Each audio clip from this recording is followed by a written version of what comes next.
non plus une circunsale d'une autre structure du parti.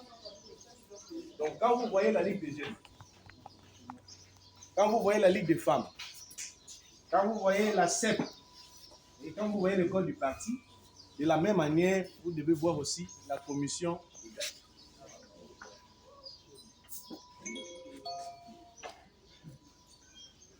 En son temps, avant 2011, il n'existait même pas la Ligue des jeunes. Donc, comme la commission égalité également n'existait pas. Donc, la Ligue des jeunes aussi n'existait pas. La Ligue des jeunes, c'était un mouvement informel, comme du Front du Progrès, Parlement des goûts et tout ça. On a juste inséré ça dans les statistiques, mais ce n'est que dans le congrès de 2011. Au même moment, dans la Ligue des jeunes, comme structure du parti, est créée au même moment que la commission égalité entre l'homme et la femme. C'est monté.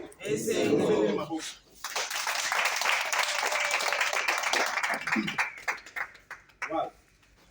Depuis 2011, en 2011, il y a eu des décisions nommant les animateurs de chaque structure. Mais malheureusement, pour la commission égalité, il n'y avait pas des animateurs. Comment tu vas juste La plupart des gens qui ont proposé là-bas, ils disaient non, voilà le local va n'a voilà le local va n'a. Alors, les décisions ont été promulguées et les gens fonctionnaient, mais sans la commission égalité. Ce n'est qu'après le congrès de 2018, investissant Félix Antoine Tshisekedi Tshilombo comme président du parti, candidat des élections de 2018, et après ce congrès, lui, il a voulu faire fonctionner toutes les structures du parti. Dans ça, il a pris la décision 014, nommant les membres qui nous sommes. 36 membres. Il a pris également une autre décision organisant le présidium de la commission permanente pour l'égalité entre hommes et femmes. C'est la décision 015. Alors, en voulant bien faire les choses, nous nous sommes très bien organisés.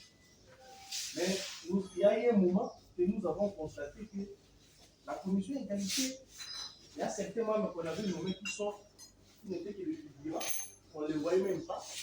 Pour des personnes morales, on ne les voyait même pas dans les réseaux. J'ai 36 membres, on s'est réunissés, pas plus de 15, tantôt 10, tantôt 5. En voulant bien faire les choses toujours dans le même sens, le présidium, avec l'ensemble des membres, a pris l'initiative d'étoffer la commission. On doit faire vivre la commission comme les autres structures. Et ça n'a pas été facile dans ce sens. Parce qu'au parti, il n'y a que les présidents qui l'ont.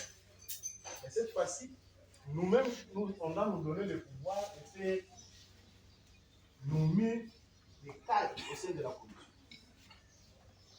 Ce processus a pris le jour avec Kabou. Jean-Marc Kabou, à l'époque, en son temps, secrétaire général président. Nous avons soumis les problèmes. Et nous en avons eu. Mais ce n'était pas facile.